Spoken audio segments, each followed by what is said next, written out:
Vamos a culminar la sesión número 2 con la parte del salario. El salario es la contraprestación principal y directa que recibe el trabajador por sus servicios. Puede darse en dos modalidades, en dinero y en especie, pero también de manera ordinaria y extraordinaria. Cuando hablamos de manera ordinaria es como el pago que él recibe periódicamente sin ninguna variación. Cuando hablamos de manera extraordinaria pueden ser algunas comisiones, algunas bonificaciones, algunas horas extras o algunos recargos. El salario en especie es el salario que recibe el trabajador, que puede ser por alimentación, puede ser por vestuario, puede ser por vivienda o por otro tipo de modalidad. Hay unas, particularidades. Si el trabajador devenga más de un salario mínimo legal, él tiene derecho a que se le pague hasta un 50% en dinero y un 50% en especie. Pero si el trabajador gana el salario mínimo legal, lo máximo que se le puede pagar en especie sería hasta un 30%, y el restante, o sea el 70%, sería en dinero. Ese valor que se define del salario en especie debe asignársele en el contrato de trabajo, tiene que estar por escrito. Cuando hablamos del salario mínimo legal, eso lo habíamos hablado, ¿cierto? Es el que todo trabajador tiene derecho a percibir para suplir sus necesidades normales, las de su familia, de orden material, moral y cultural, ¿cierto? Digamos pues que es de los salarios más bajos que existen en Latinoamérica. Inclusive estamos por debajo de Perú, de Ecuador, ¿sí? De Uruguay, para ver pues esto. ¿Qué quiere decir este recuadro negro, en el efecto jurídico? Ningún trabajador puede ganar por debajo de un salario mínimo, siempre y cuando trabaje tiempo completo. Los tipos de salarios mínimos. Como el salario mínimo convencional, como su nombre indica, es un salario que llega en negociación con la empresa, ya sea con sus trabajadores, con los sindicatos o porque la empresa quiere pagar un salario superior al mínimo legal. Y el salario mínimo integral equivale a 10 salarios mínimos mensuales legales vigentes. ¿Qué es integral? Quiere decir que dentro de ese salario incluimos las cesantías, los intereses, la prima, las horas extras y los recargos. Por eso el salario mínimo integral debe ser de 10 salarios. Estamos hablando más o menos de 7.377.000 pesos. Pero adicionalmente a esto le debemos de sumar un factor prestacional, que debe ser como mínimo un 30% sobre esos 10 salarios mínimos. Por ende estamos hablando que el salario mínimo integral equivale a 13 salarios mínimos mensuales legales vigentes, más o menos 9.600.000 pesos. Ahora bien, ¿qué hay que tener en cuenta para el salario mínimo integral? Primero, cuando uno va a liquidar la indemnización y las vacaciones, se toma el 100% del salario integral, o sea, los 13 salarios mínimos. Cada vez que se incremente el salario mínimo legal, se va a incrementar el salario integral, porque está ligado al salario mínimo legal. En cuanto al sistema de seguridad social y los parafiscales, nos dice que es sobre el 70%. Les quiero mostrar acá. Por ejemplo, algunas empresas pues aplican la norma, listo. Estos son los 13 salarios mínimos, que son 9.590.000. Se le aplica el 70% y esto nos da 6.713.000. Y con base en esto hacen sus aportes a la salud, a la pensión, a los riesgos y a todos los parafiscales, o sea, Caja de Compensación, Instituto Colombiano de Bienestar Familiar y el SENA. Pero realmente por el valor que se debe hacer es por los 10 salarios mínimos, que es el mínimo integral, y no por este valor. Entonces, para que tengan en cuenta que debe ser es por este valor, porque muchas empresas lo hacen es por este, y debe ser es por el mínimo integral, que son 10 salarios mínimos mensuales legales vigentes. Quería aclarar esta situación. Ahora, ¿qué obligaciones y prohibiciones tiene el empleador con base al salario? Primero, hay que pagar de manera oportuna, o sea, hay que pagar en periodos iguales, como hablábamos al principio, cada quincena, cada mes, cada 10 días, cada 14 días. Vencidos, ¿cómo así? Se paga, pasa el mes o pasa la quincena y yo le pago, nunca de manera anticipada. Y oportunamente es que si yo dije que pagaba los 15, se pagan los 15, o si se pagan los 30, se pagan los 30. ¿Qué pasa si no se paga de manera puntual? Pues el trabajador no está en obligación de asistir, eso en el papel, ¿cierto? De asistir a su jornada de trabajo, pero eso debería ser. El pago en moneda extranjera se puede pagar en cualquier moneda extranjera, obviamente reconocida por cada país. ¿Cómo se paga? Al momento del pago se hace la conversión a la tasa representativa del mercado y obviamente todo asiento contable sí se debe hacer en pesos, porque nuestra moneda oficial es en pesos, pero se puede pagar en moneda extranjera. Prohibiciones. A nadie en Colombia, de manera unilateral, se le puede rebajar el salario. Mire que hago la salvedad de manera unilateral. O sea, la empresa no puede decir que como está económicamente mal, el próximo mes o a partir del próximo mes a todo el mundo se le va a bajar 300.000 pesos. No lo puede hacer. Solo lo podría hacer con consentimiento del trabajador. O sea, que el trabajador firme algo por escrito donde él acepta la rebaja del salario. De otra manera es ilegal. La irrenunciabilidad al salario. Nadie puede renunciar al salario. Lo puede donar, sí, y debe tener una constancia por escrito que él dona su salario, más no la renuncia. Son dos conceptos que uno dirá que son similares, pero bajo la ley son totalmente distintos. Muy bien, con esto damos por terminada la sesión número 2 que nos había quedado pendiente. Ahora seguimos con la sesión número 3, que fue la sesión que no tuvimos, ¿cierto? Disculpen, no tuvimos el viernes pasado, es por problemas de salud míos. Tenemos la parte de la retención del salario. No podemos retenerle al trabajador ningún tipo de salario sin que lo autorice. Me explico.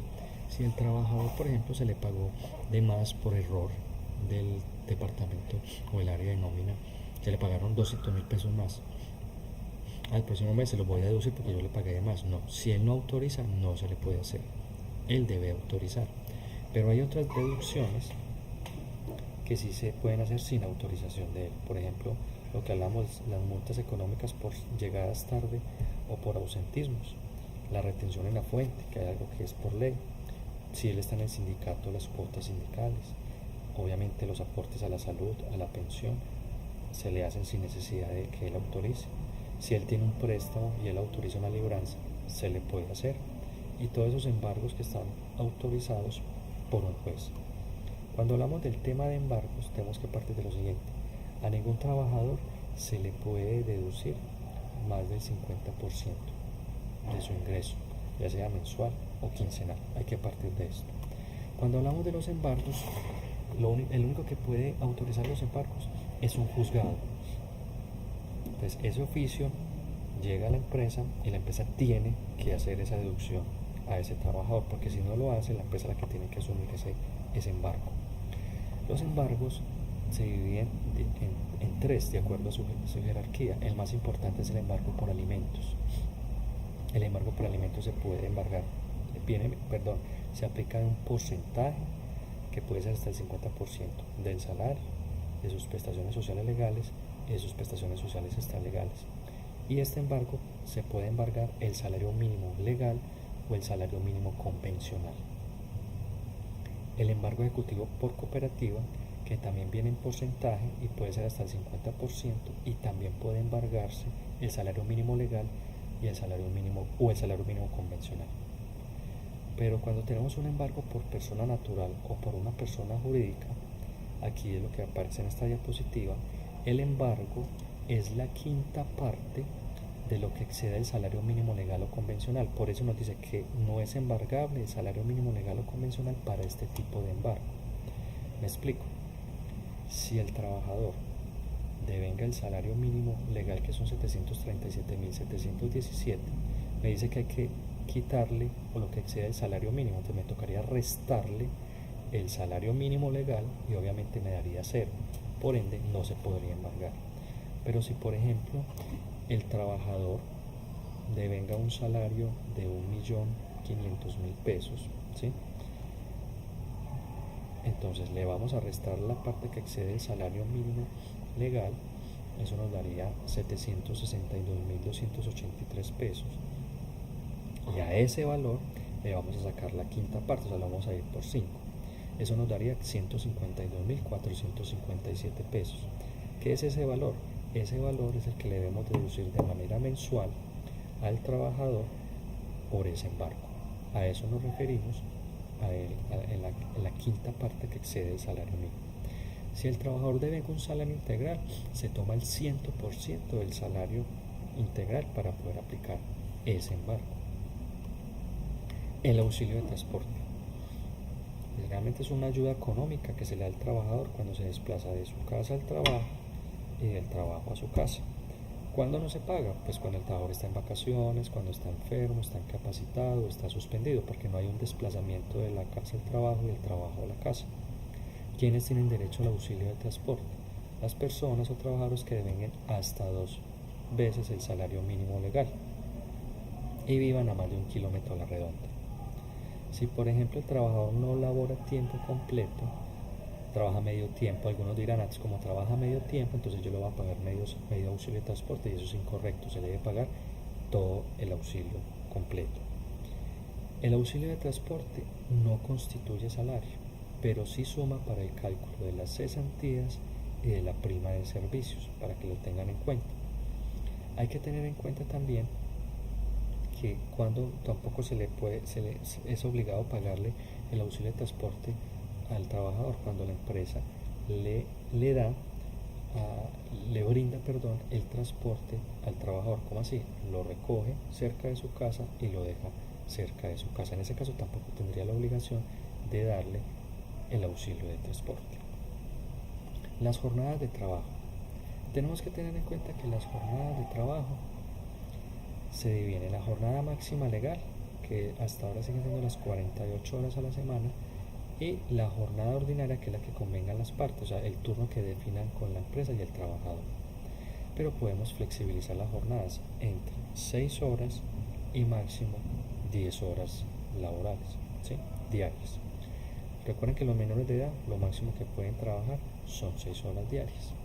Ahora, no vamos a detenernos en esta parte de exclusiones, pero sí vamos a hablar específicamente de esta jornada especial de 36 horas. Cuando nos dicen específicamente que el trabajador labora una jornada especial, se está refiriendo a esta jornada. ¿Qué tiene de particular? Primero, que es de 6 horas diarias, 36 horas a la semana.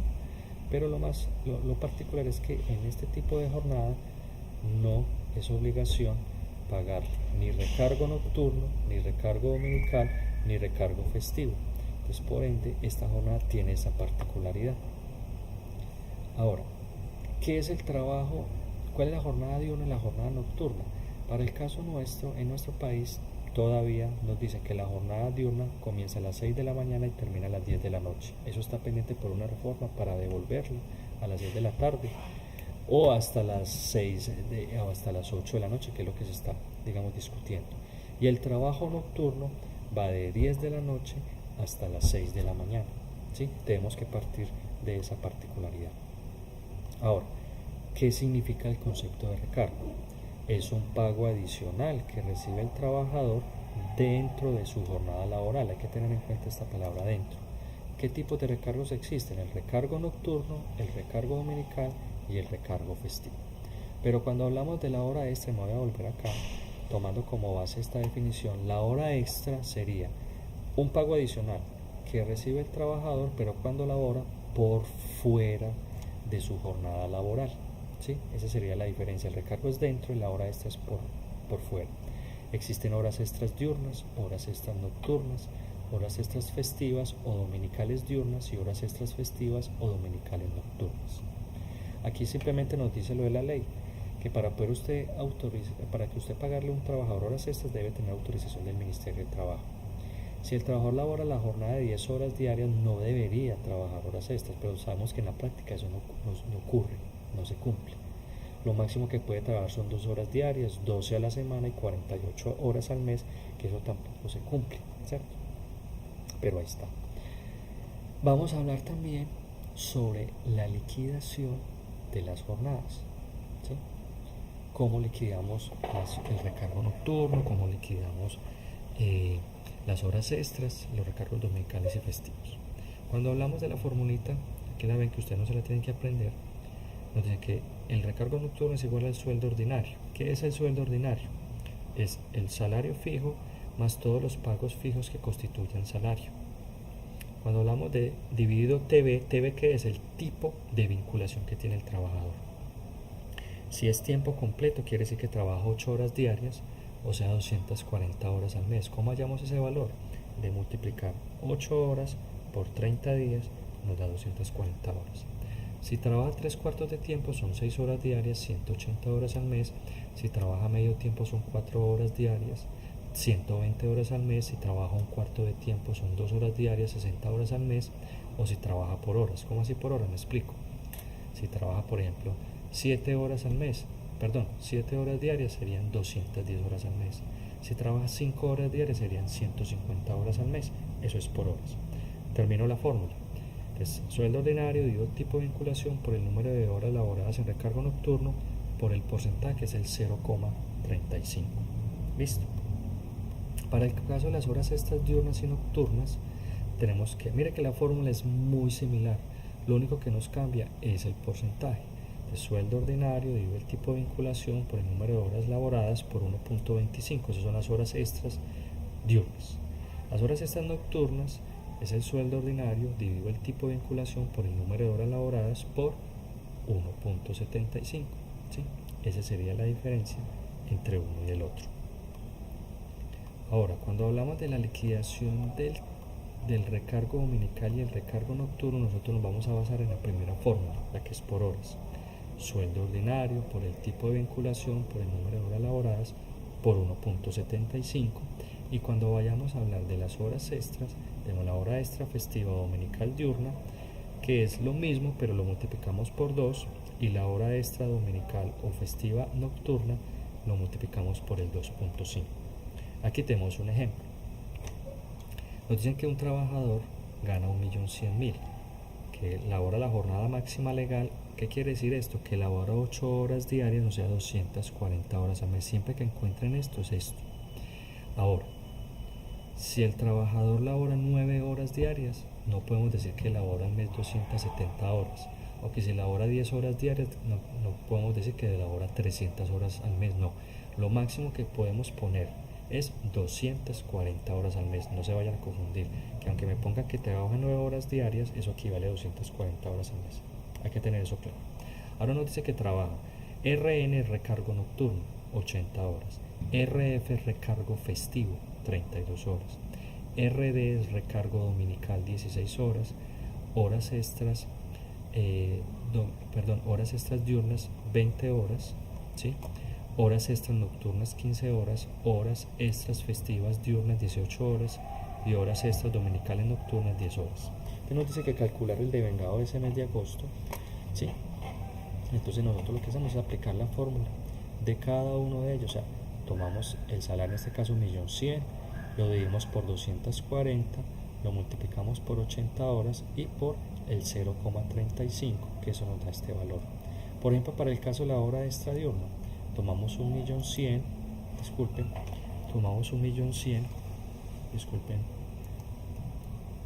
les pongo el ejercicio de nuevo. Tomamos 1.100.000, ¿sí?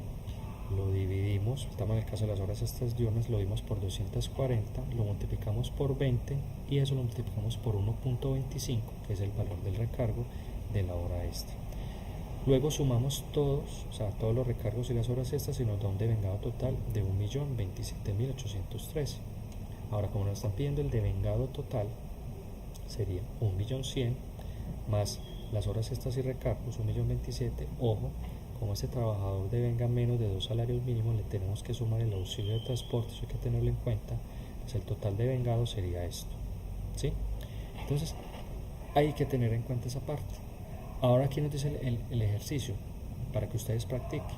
Si el trabajador tiene una vinculación de 7 horas diarias, de 5 horas diarias, de 6 horas diarias, ¿cómo sería? Entonces, ¿qué nos va a variar? El denominador, el tipo de vinculación. Ya no sería por 240, sino que sería por 210 horas. Ya no sería por 240 en este caso, sino por 150 horas. Y no sería por 240 horas, sino por 180 horas. Pues aquí tendríamos claro cómo aplicaríamos esas fórmulas. Listo. Hasta aquí la sesión 3, que era la que yo les había quedado debiendo hace 8 días, por problemas de salud no les pude dictar. Muchas gracias.